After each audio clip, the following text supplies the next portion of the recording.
오늘 우리에게 주신 하나님의 말씀은 베드로전서 3장 8절에서 9절의 말씀입니다. 신약 성경 379면에 있습니다.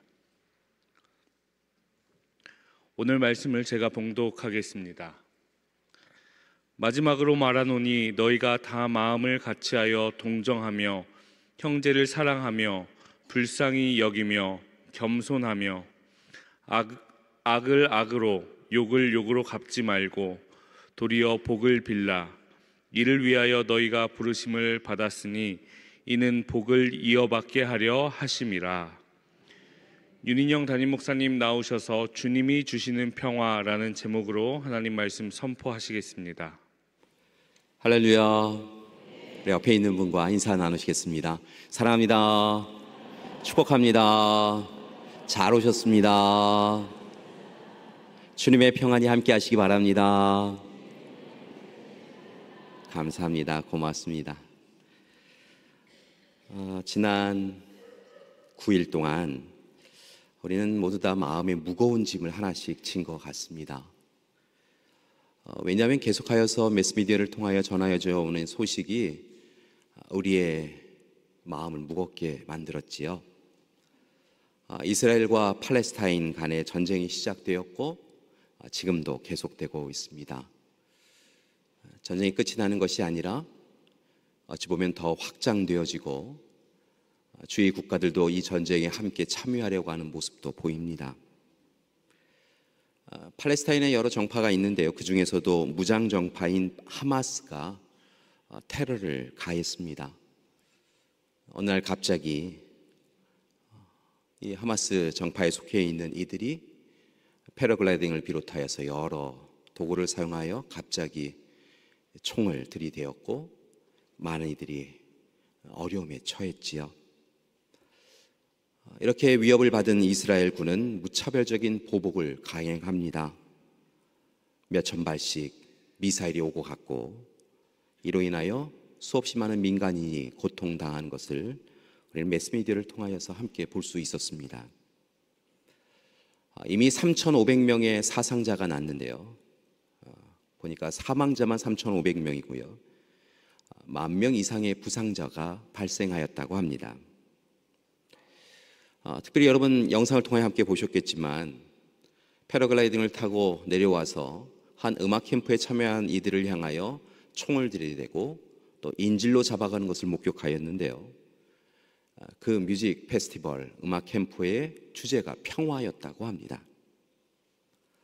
평화를 위하여 함께 모인 이들을 향하여 총을 들이댄 이들로 인하여서 참으로 어떻게 이런 일이 일어날 수 있을 것인가 라고 하는 것을 우리는 이 시대에 목격하게 되었습니다. 그리고 서로를 향한 미움과 서로를 향한 테러와 전쟁은 계속되어져서 서로를 아프게 하고 있지요. 특별히 하마스와 이스라엘군의 공격으로 인하여 어린 자녀들이 부상을 당하고 죽임을 당하는 모습을 보면서 우리는 참으로 암담한 심정이 됩니다. 하나님은 이 모습을 보고 어떻게 이야기하실까라고 하는 그런 생각도 듭니다. 성지순례를 해보신 분들은 다 아시겠지만 이스라엘이 독립전쟁 이후에 팔레스타인 사람들을 서한 지구와 가자 지역에 그렇게 특정한 지역에 위치하게 하고 그곳에 머물도록 하였지만 실제적인 삶은 그곳에만 머물러 있는 것이 아니라 바로 그저 옆집 울타리만 넘으면 만날 수 있는 그곳에 서로가 어울려 살고 있는 것을 봅니다.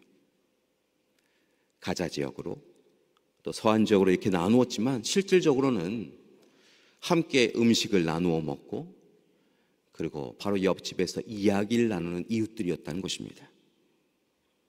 그런 그들이 서로를 향하여 총을, 미사일을 들이대고 있는 것이지요. 가자지구라고 하는 것이 어떤 것인가라고 하는 것을 살펴보니까요, 이 가자지구라고 하는 것은 서울의 약 60% 정도의 면적이 된다고 합니다. 그런데 그곳에 약 230만 명이 살고 있다고 합니다. 그 어느 곳보다 인구 밀도가 높고 그래서 그렇게 그들은 함께 그곳에서 살아가고 있는 곳인데요. 그곳에서 미사일을 쏘아대고 이스라엘은 또 그곳을 향하여 미사일을 쏘아대고 있는 것이지요. 건물이 와르르 무너지고 건물 사이에서 아직 살아있는 사람들을 찾고 있는 모습. 어린 자녀들이 피를 흘리고 그들 거둘 곳 병원이 많지 않아서 이리저리로 분주하게 오고 가며 눈물 흘리고 있는 부모들의 모습을 보면서 우리는 과연 이것은 무슨 일인가 라는 생각이 듭니다. 분명한 것은 프란치스 교황이 이야기하는 것처럼 테러와 전쟁은 절대로 해결책이 될 수 없다는 것입니다. 어떤 이유를 근거로 대고 테러와 전쟁을 행하더라도 그것은 절대로 해결책이 될 수 없다는 것이지요. 결국 교황이 이야기하는 것처럼 모든 전쟁, 이기기 위하여 하는 전쟁이라고 이야기하는 그 전쟁에서 모두는 인류는 패배하는 것일 뿐입니다. 사랑하는 여러분, 이스라엘과 팔레스타인을 위하여 기도해 주시기 바랍니다. 우리의 자녀들이, 우리의 미래가 더 이상 어른들의 잘못된 일로 인하여 억울하게 죽임당하거나 해함을 당하지 않도록 기도하는 우리가 되길 소망합니다. 돌아보면 그들은 참으로 악하게 서로를 대하고 다투었던 것을 봅니다. 2차 세계대전 이후에 이스라엘은 독립을 할 수 있었지요.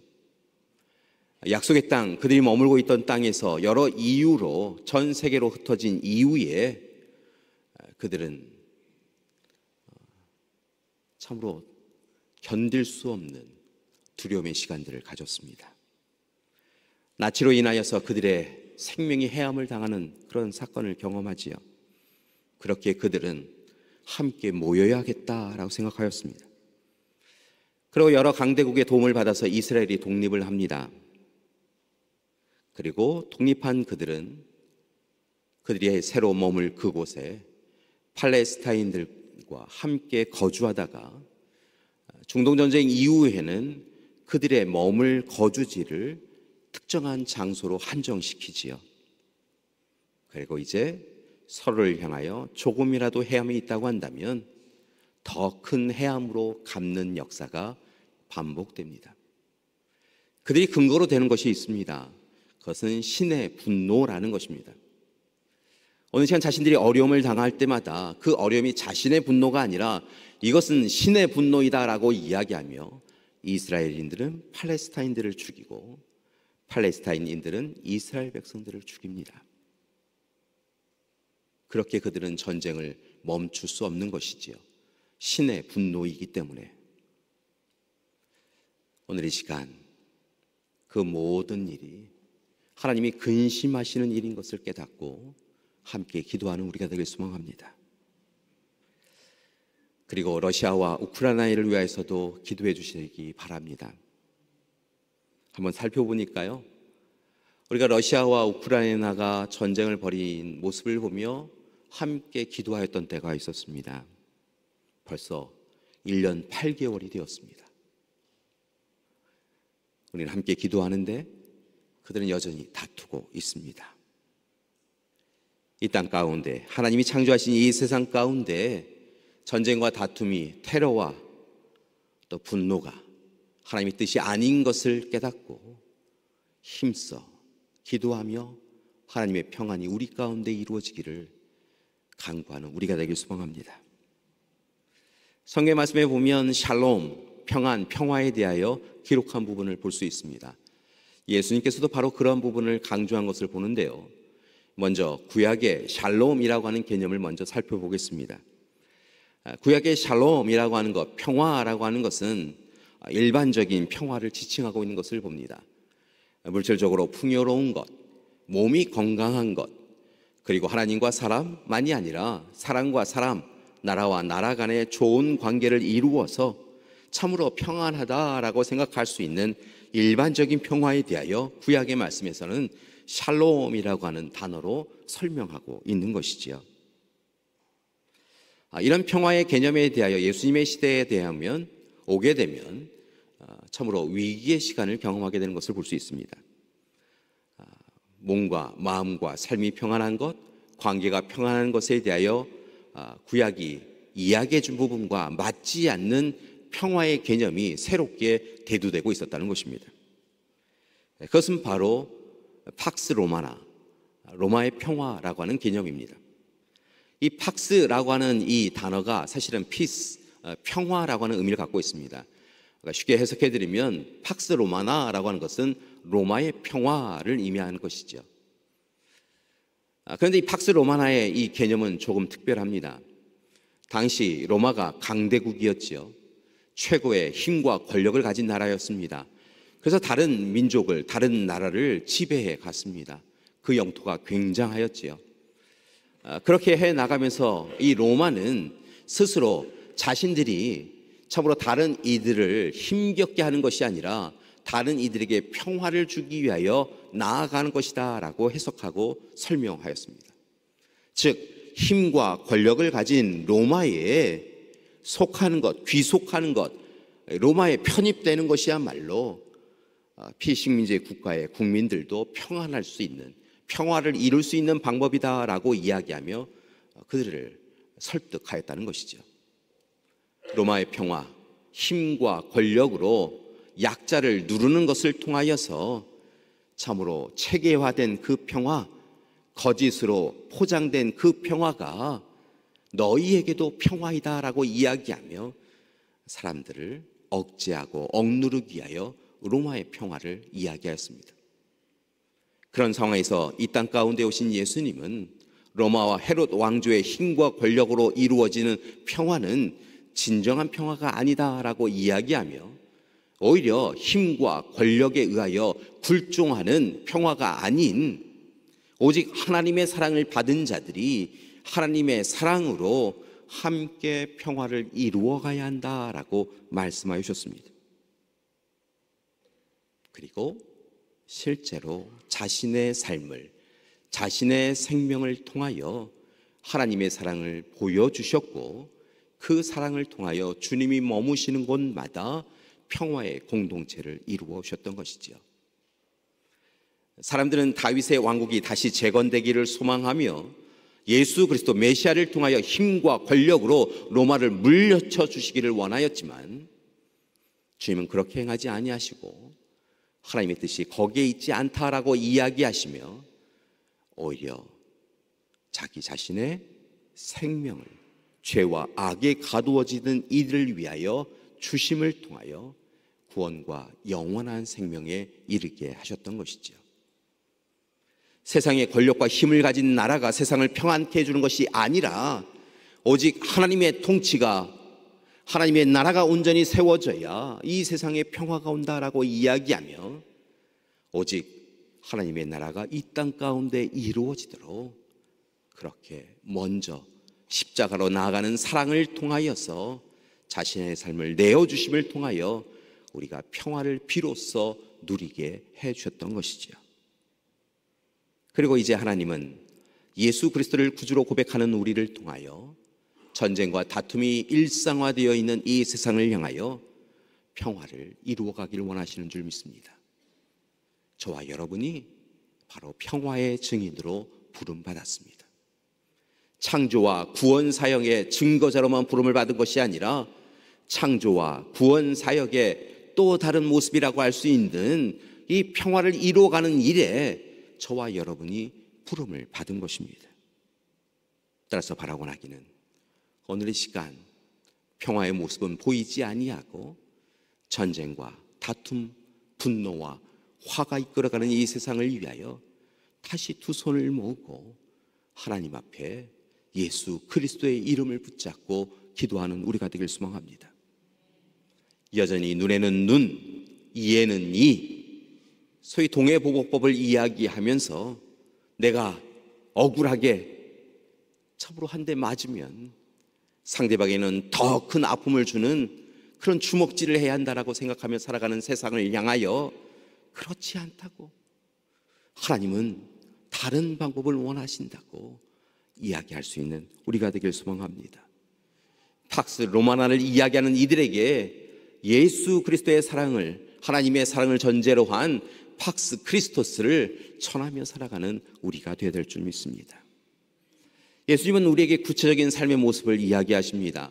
마태복음의 5장의 말씀을 보니까요, 이렇게 이야기하십니다. 누가 네 오른쪽에 뺨을 치거든 너는 손을 들어 오른쪽 뺨을 쳐라 라고 하는 것이 아니라 오히려 상대방을 향하여 왼쪽 뺨을 돌려대라 라고 이야기하고 있는 것을 봅니다. 누군가 너를 고발하여서 속옷을 가지고자 하는 자에게 그에게 겉옷까지도 내어주는 자가 되라 라고 이야기하고 계십니다. 누가 너더러 억지로 짐을 지우고 오리를 걸어가고자 한다면 그와 벗하여 친구가 되어주고 이야기 나누며 심리를 동행해 주는 자가 되어라 라고 말씀하고 있다는 것입니다. 누군가에게 구하는 청을 받았다고 한다면 나는 모른다, 나도 부족하다 라고 이야기하지 말고, 거절하지 말고 그에게 무엇인가를 쥐어주는 인생을 살아야 한다라고 예수님은 이야기하신 것이지요. 그것이 하나님의 평화를 누리는 방법이라고 말씀하신 것입니다. 사랑하는 여러분, 다시 한번 부탁드립니다. 전쟁이 가득한 평화의 땅을 위하여, 샬롬의 땅, 약속의 땅을 위하여 기도하시길 바랍니다. 그리고 그 일을 위하여 함께 두 손 모으는 우리가 되길 소망합니다. 그것이 바로 주님의 길을 따르는 것이기 때문인 것이지요. 이 주님의 사랑을 누리고 주님이 원하시는 평화로운 세상, 샬롬의 세상을 누구보다 잘 알았던 베드로는 오늘 말씀을 통하여서 초대교회 공동체를 향하여 또한 간절히 소망하며 그의 요청을 전하고 있는 것을 봅니다. 당시 로마의 핍박과 헤롯 왕자의 압제로 인하여 사람들은 공고하고 힘겨운 삶을 살았습니다. 그리스도인들도 초대교회 공동체도 그렇게 살아갈 수밖에 없었지요. 문제는 그렇게 핍박과 억압 가운데 우리의 삶이 곤고해지고 힘겨짐을 통하여 초대교회 공동체도 분노와 화를 참지 못하고 서로를 향하여 원망하고 저주하고 불평하고 분노하는 모습이 세상 가운데만 있는 것이 아니라 교회 공동체에도 보였다는 것입니다. 바울의 서신을 비롯하여 여러 서신들을 바라보면 참으로 그 교회 공동체가 경험하고 있는 우상 숭배를 비롯한 여러 가지 문제에 대하여 그것이 옳지 않습니다 라고 이야기하는 것과 함께 꼭 한 가지 더 논해지는 것이 있는 것을 볼 수 있는데, 그것은 제발 교회 공동체 내에 다투지 마십시오라고 하는 글이 꼭 담겨져 있는 것을 봅니다. 그렇게 초대교회 공동체는 핍박과 억압 가운데 분노와 화를 참지 못하고 자신에게 담겨져 있는 그 화를 누군가에게 전하고 있었다는 것이지요. 그런 그들을 향하여 베드로는 오직 주님의 사랑으로 서로에게 평안을 끼치라라고 그렇게 부탁하고 있는 것입니다. 하나님의 사랑으로 서로를 사랑하며 평화를 이루라라고 전하고 있는 것이지요. 그러면서 오늘 이 시간 귀한 말씀을 우리에게 제시하고 있습니다. 베드로는 교회 공동체를 향하여, 그리고 오늘 이 시간 이 말씀을 읽고 있는 이 시대 현대 교회 공동체를 향하여 하나님의 사랑을 붙잡고 평화를 이루어 가기 위하여 이렇게 살아가라고 권면합니다. 한 마음을 품고 서로 동정하고 서로 사랑하며 자비를 베풀며 겸손하라라고 권면하고 있는 것이지요. 한 걸음 더 나아가 악을 악으로, 욕을 욕으로 갚지 말고 오히려 서로에게 복을 빌어주라라고 이야기하고 있습니다. 여기에서 한 마음을 품는다라고 하는 것은 뜻을 같이 한다라고 하는 것입니다. 물론 힘과 권력에 의한 획일적인 일치를 뜻하는 것이 절대 아닙니다. 오히려 하나님의 사랑 가운데 하나님의 그 사랑의 본질을 깨닫고 하나님과 한 마음을 품는다는 것입니다. 나와 너가 서로 각자의 마음을 품는다라고 하는 것이 아니라 서로 다른 마음이 있어도 둘 사이에 함께 하시며 둘의 손을 붙잡고 계시는 하나님과 한 마음을 품어 서로의 마음을 일치시키는 것, 관계를 회복하는 것, 그것이 바로 한 마음을 품는다라고 하는 것입니다. 서로 동정한다라고 하는 것은 서로의 어려운 처지를 헤아리고 공감하는 것을 의미합니다.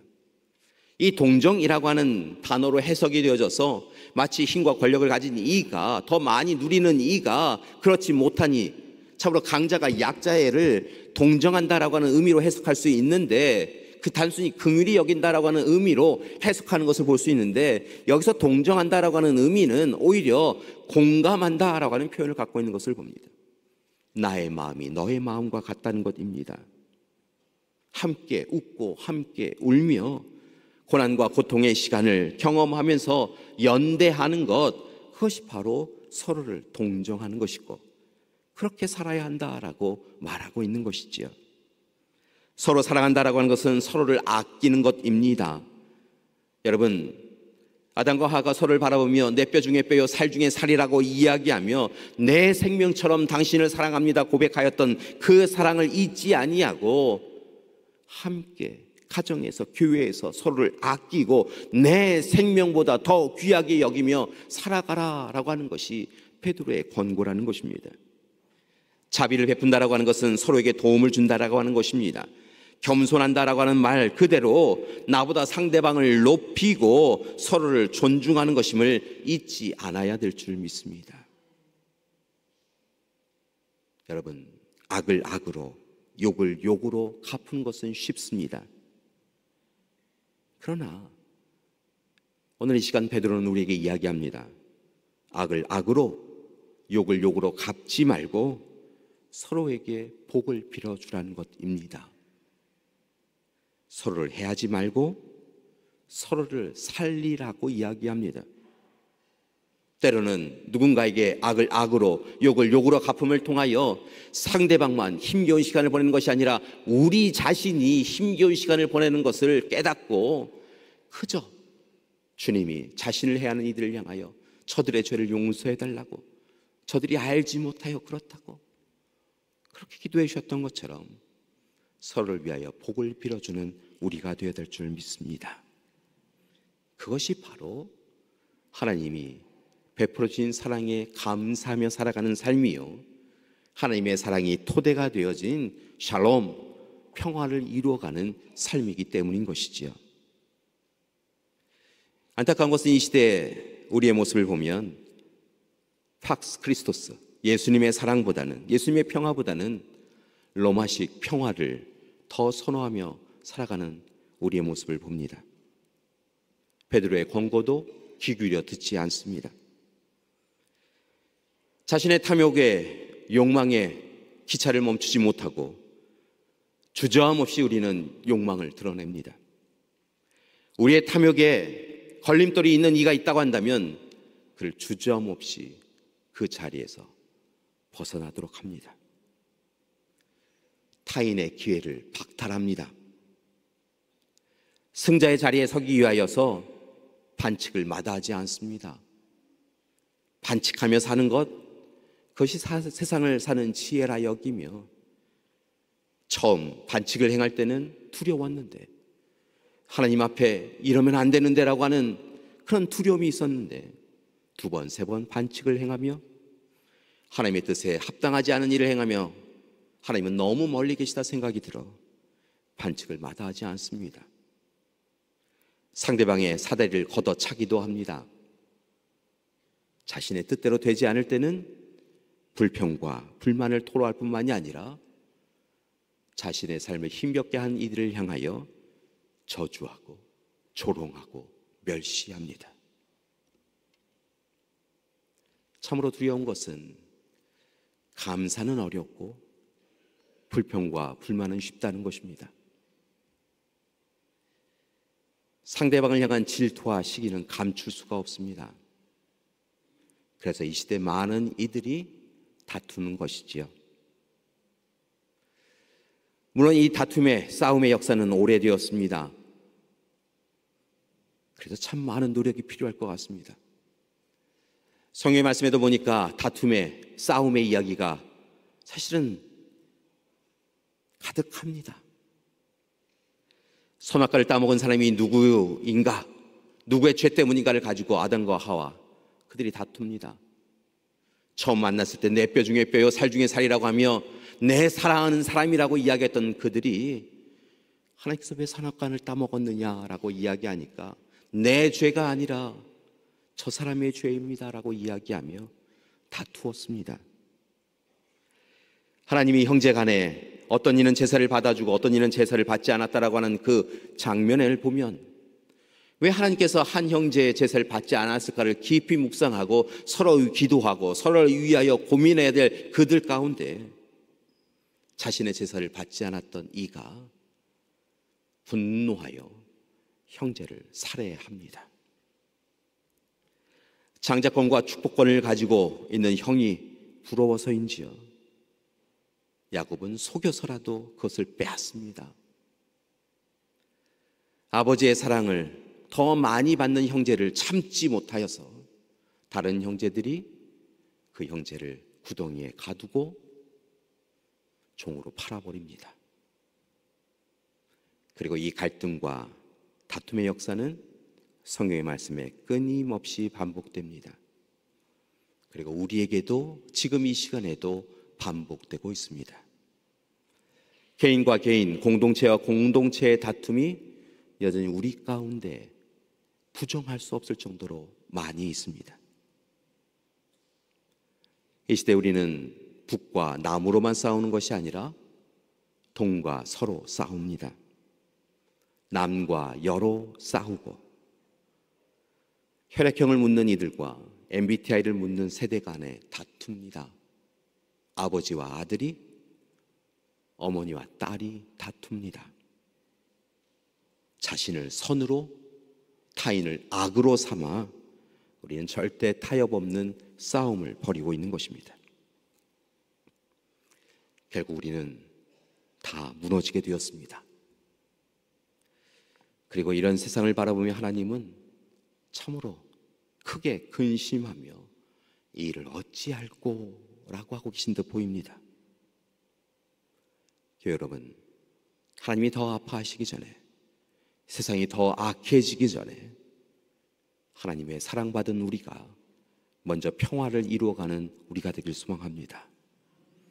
팍스 로마나, 만몽과 탐욕과 욕망에 물들어 다툼을 조장하는 이들을 단호히 거부하고 힘과 권력으로 다른 이들을 굴종시켜서 평화를 이루어 보겠다라고 하는 이들의 어리석음을 이야기하며 오직 우리를 위하여 십자가로 나아가신 예수 그리스도의 그 사랑으로 이루어진 진정한 평화, 팍스 크리스토스를 이루어 가야 될 줄 믿습니다.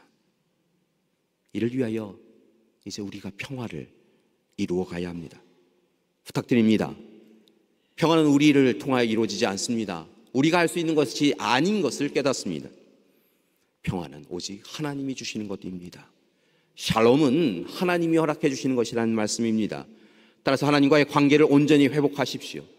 하나님과의 관계를 회복하시는 것이 우선입니다. 그리고 이제 하나님이 주신 그 사랑, 그 평화에 감사하며 그 샬롬에 감사하며 서로 사랑하며 서로에게 평화를 끼쳐가는 우리가 되어야 될 줄 믿습니다. 창조자여 구원자여 보혜사이신 하나님께서 우리에게 베풀어 주신 그 사랑을 우리 홀로 누리는 것으로 만족하지 마시고 그 사랑을 세상 가운데 넘치도록 전하며 살아가야 한다는 것입니다. 사랑하는 여러분, 그래서 다시 한번 구체적으로 부탁드립니다. 남편과 아내가 사랑해야 합니다. 하나님 사랑으로 뼈 중에 뼈요 살 중에 살이라고 이야기했던 생명을 나누도록 허락해 주신 사랑이라고 하는 것을 잊지 마시고 남편과 아내를 사랑하셔야 합니다. 부모와 자녀가 사랑해야 합니다. 못마땅하여도 내 뜻대로 되지 않아도 하나님이 주신 선물이라 여기고 자녀를 사랑하는 것이 부모의 모습이어야 합니다. 다른 부모와 비교될지라도 하나님 대신하여 보내주신 부모님을 사랑하셔야 합니다. 큰 산과 같았던 부모님들, 이제 우리가 나이가 들어보니까요, 큰 산과 같던 부모님들이 작은 언덕과 같으신 분이시구나 라고 하는 것을 깨닫는데요, 부모님을 사랑하고 존중해야 한다는 것입니다. 형제와 자매가 사랑해야 합니다. 이따가도 사라지는 물질 때문에 형제와 자매와 다투지 마시고 형제와 자매와 사랑해야 합니다. 누가 더 사랑하고 누가 덜 사랑하는 것이 무엇이 중요합니까? 우리는 이미 큰 사랑을 받았는데요, 형제와 자매가 이제 다시 사랑해야 합니다. 시어머니와 며느리가 사랑해야 합니다. 서로를 존중하고 사랑해야 합니다. 시어머니가 어떻게 어머니가 될 수 있겠습니까? 며느리가 어떻게 딸이 될 수 있겠습니까? 그렇게 살도록 노력은 해야지요. 그런데 시어머니는 시어머니시고 며느리는 며느리입니다. 사위는 그저 백년 손님이지 않습니까? 다른 것에 대하여 틀리다라고 이야기하지 말고 서로가 살아온 삶이 다른 것을, 가치관이 다른 것을 인정하시고 서로를 존중하고 사랑하는 것이 우리의 삶이 되어야 한다는 것입니다. 기업의 고용주와 고용인이 서로 배려해야 합니다. 내가 돈을 주니까, 물질을 주니까 내 말대로 해가 아니라 존중하고 함께 귀한 일 감당해 주는 이들을 내 가족처럼 여기며 사랑해야 한다는 것입니다. 윗집과 아랫집이 층간소음 가운데서 서로를 해하는 이 세상 가운데에서 서로의 자리에 서 보아야 합니다. 이념과 가치관이 다른 사람들이 서로를 죽이려고 하는 것이 아니라 서로를 살리려 노력해야 합니다. 너와 나를 여러 가지 가치관과 여러 가지 기준으로 인하여 나누어 다투어 그저 우리는 다투어야 한다라고 살아가는 삶이 아니라 오직 주님 사랑으로 서로 사랑하며 품고 그렇게 서로를 존중하며 샬롬, 평화와 안녕을 이루어가야 한다는 것입니다. 더 이상 서로를 향하여 경계선을 긋고 벽과 담을 쌓고 이곳으로 나오지 말라고 라고 이야기하며 차별하고 배제하고 혐오하는 그런 세상이 아니라 벽과 담을 허물고 서로를 품을 수 있는 세상을 이루어 가야 합니다. 그렇다고 한다면 이와 같은 갈등을 멈추게 하는 방법, 팍스 크리스토스를 이루어가는 방법, 그 방법은 무엇일까요? 여러 가지 방법이 있겠지요. 여러 가지 시도를 해야 되지요. 오늘 그 가운데 여러분에게 한 가지를 부탁드립니다. 여기에서 시작하였으면 좋겠습니다. 서로의 이야기를 들어주라는 것입니다. 하나님의 말씀을 듣고 우리는 비로소 우리가 하나님의 사랑을 받은 존재다라고 하는 것을 깨닫고 그 사랑에 감사하며 하나님을 사랑하고 이웃을 사랑하게 되었는데요, 그렇게 하나님의 말씀이 우리를 사로잡은 것처럼 서로를 위하여 더욱더 마음을 내어주고 서로의 이야기를 들어주라는 것입니다. 특별히 이 땅에 오신 주님께서 정결법으로 인하여서 왜 그렇게 죄인들과 함께하느냐라고 이야기하는 바리새인들과 종교 지도자들을 향하여 나는 의인을 위하여 온 것이 아니라 죄인을 위하여 왔다라고 이야기하며 정결법을 어기면서까지 약자와 병자, 죄인들을 향하여 나아가서 그들과 함께하시며 그들의 이야기를 들어주셨던 것처럼 우리도 오늘 이 시대 아파하는 이들의 이야기를 들어주어야 한다는 것입니다. 여러분, 가족의 이야기를 들어주십시오. 교우들의 이야기를 들어주십시오. 내 마음에 합당하지 않고 내 가치관과 기준에 옳지 않다라고 하는 그런 이야기를 하더라도 그들의 이야기를 막고 입을 막고 되었다고 말하지 말라고 라고 이야기하지 마시고 들어주시라는 것입니다. 주님을 향하여 이야기하는 이들의 이야기가 다 옳았을까요? 예수님을 향하여 하소연하는 이야기가 다 옳았을까요? 그렇지 않았을 거라 생각이 듭니다. 그 자리에서 예수님께서 이것은 옳고 이것은 그러다라고 이야기하신 것이 아니라 그저 그랬구나, 그렇게 생각하는구나, 그럴 수 있겠구나,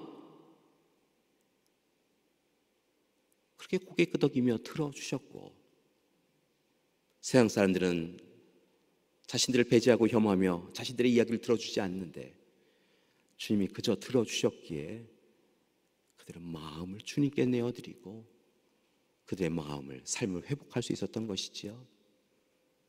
어느 누구도 자신을 사랑하지 않는다라고 여겼던 삭개오, 그는 주님을 만난 이후에 다른 인생을 살아갑니다. 돌감나무에 돌무화과 나무 위에 올랐던 그에게 주님께서 내려오라라고 이야기하셨고 그의 집에 유하겠다라고 이야기하십니다. 그것이 얼마나 영광된 일인지 알았기에 삭개오는 열심히 준비하여 대접하였고 삭개오의 마음 아픈 이야기를 주님은 그날 밤에 들어주셨을 거라 생각이 듭니다. 그리하였기에 삭개오가 변할 수 있었던 것이지요. 여러분, 우리의 변화는 다른 것이 아니라 주님이 이 땅에 오셔서 성육신하 이 땅에 오셔서 아픈 자, 병든 자, 죄인의 이야기를 들으셨던 것처럼 변화는 우리가 누군가의 이야기에 귀를 기울여줄 때 시작될 수 있는 것을 깨닫습니다. 그저 고개 끄덕이며 그렇구나, 그럴 수 있겠구나, 그렇게도 생각할 수 있겠구나 라고 하셔야 된다는 것입니다. 이렇게만 이야기하면 분명 안 하실 것을 알기 때문에 부탁드립니다. 한번 해볼까요? 옆에 있는 분에게요. 옆에 분이 많이 이야기하셨어요. 옆에 있는 분이 힘드셨나 봐요. 옆에 있는 분이 좀 화가 나셨나 봐요. 옆에 있는 분이 제가 좀 못마땅했나 봐요. 옆에 있는 분이 좀 기쁜 일이 있으셨나 봐요. 땅을 사셨나 봐요. 빌딩도 사셨나 봐요. 속에 조금 서운함도 있고 왜 나는 못 샀을까라는 마음도 있어도요. 이렇게 이야기하시라는 거예요. 옆에 있는 분 보시면서요, 이렇게 하셨으면 좋겠어요. 기쁜 소식을 들으면요, 아유 좋네요, 행복하시겠어요. 한번 해보셨으면 좋겠어요. 옆에 있는 분 보시면서 이야기하셨으면 좋겠습니다. 아 그러셨어요? 얼마나 좋으셨어요? 힘든 일이 있으셨나 봐요. 옆에 있는 분 보시면서요, 나는 행복하다 얼굴 표정 지으면서 상대방의 슬픈 이야기 들으면 안 되고요, 같이 좀 슬퍼하셔야 돼요. 예, 얼굴 좀 슬퍼하는 눈빛 하시면서요, 옆에 있는 분하고 이렇게 하셨어요. 아이고 어떻게 하셨어요? 저 바라보면서 웃으시면 안 돼요. 옆에 있는 분 바라보시면서요, 아이고 힘드셨겠네요. 어떻게 그런 일이 있어요? 옆에 있는 분 보시면서 이렇게 하셨으면 좋겠어요. 그러시군요. 그렇게 생각할 수 있겠군요. 남자분들이 제일 못해요. 자, 여자분들 옆에 있는 분 남자분들 봐주세요. 안 하면 앞에 불러서 시킬 거예요. 예, 목회자가 강대성이 있으면 무서운 사람이 될 수도 있어요. 아, 이렇게 얘기하지 말라고 하셨는데 옆에 있는 우리 남자분들 용기 좀 내세요. 남자들이요, 잘못했습니다, 미안합니다, 상대방 존중하는 거 진짜 어려워요. 그러면 진다 생각하도록 이 사회가 키웠어요. 그런데 주님은 그렇지 않아요. 주님은 누가 높으냐 싸우는 이들에게 누가 낮은 자가 되려고 하느냐가 주님 앞에 높은 자가 되는 거라고 이야기하셨어요. 자, 옆에 있는 분하고 인사 나누셨으면 좋겠습니다. 남자분들 제가 주목하여 보고 있어요. 주님도 주목하여 보고 있네요. 어렵지만 한번 노력해 보세요. 뭐라고 이야기해야 돼요? 아 그러시군요. 잘 될 거예요. 행복하세요. 제가 미안해요. 야, 우리 한번 박수 보내드렸으면 좋겠어요. 여러분, 이렇게 한번 박수침을 통하여 서로가 서로에게 주님 사랑으로 사랑하고 용납하고 평화를 누릴 수 있다고 한다면 여러분 한 100번 정도 쳐야죠. 이스라엘과 팔레스타인이요, 오늘 이 시간 전쟁을 멈추고 오랫동안 나누어 다투었던 이유 다 내려놓고 주님 사랑으로 사랑하는 것이 옳으니까 서로를 향하여 총과 미사일 쏘는 이 모습 멈추고 할 수 있다고 한다면 전 세계 사람들이 그들을 위하여 박수를 쳐야지요. 그런데 아직도 평화는 조금은 멀리 있는 것 같습니다. 그리고 이제 그 평화를 회복할 수 있는 길은 오직 하나님께, 그리고 하나님의 뜻을 이루어가는 여러분에게만 있습니다. 주님 사랑 누리시고 주님 평화 전하며 살아가는 우리가 되길 소망합니다. 뉴욕 리디머 교회 목사하셨던 팀 켈러 목사님이 함께 공주하셨던 책을 본 적이 있는데요. 차이를 뛰어넘는 그리스도인이라고 하는 책이었습니다. 그 책 가운데 이 팀 켈러 목사님이 쓰신 부분의 글을 보니까 이런 글이 있었습니다. 만약 당신이 기독교 신자로서 사려 깊으면서도 다른 이들을 존중하는 그리스도인으로 균형 잡힌 존재 방식을 찾고 있다고 한다면, 쉽게 말씀을 드리면 하나님의 사람으로 하나님의 자녀답게 하나님의 일꾼답게 살아가려고 하면 이 세상의 차이를 뛰어넘어 용납과 관용으로 나와 다른 그라운드를 가진 세상 속에서 함께 사는 방법을 고민해야 한다라고 이야기하고 있었습니다. 하나님의 자녀답게 살아가려고 한다면, 좀 더 멋진 그리스도인의 삶을 살아간다고 한다면, 오늘 이 시간 우리를 바라보며 근심하시는 하나님께서 그래 그렇게 살아가는 거지 라고 이야기하는 인생을 살아가고자 한다면, 조금 차이가 나더라도 다르더라도 그것을 틀리다라고 이야기하지 말고 용서하고 용납하고 관용으로 나와 다른 삶의 배경을 갖고 나와 다른 삶의 목적을 가지고 살아가는 그들을 위하여 그저 품고 함께 살아가는 방식을 고민하는 것, 그것이 하나님의 방법이다라고 권면하고 있다는 것이지요. 그가 그렇게 이야기할 수 있었던 것은 주님이 앞서서 이야기해 주셨기 때문이지요. 주님은 우리에게 이야기하셨습니다. 내가 너희를 사랑한 것 같이 너희도 서로 사랑하라고. 내가 너희를 사랑한 것 같이 너희도 서로 사랑하라고. 사랑하는 여러분, 우리는 위기의 시대를 경험하며 살고 있습니다. 전쟁의 소식은 이어질 것 같습니다. 북부 지역 가자 시티의 북부 지역에 살고 있던 이들에게 다 남쪽으로 내려가라고 소개령을 내렸습니다. 그리고 폭격기를 통하여서 주요 근거지를 폭격하였을 뿐만이 아니라 아마도 더 큰 공격을 하려고 하나 봅니다. 삶의 자리를 빼앗기고 그저 남으로 가고 있는 팔레스타인 사람들,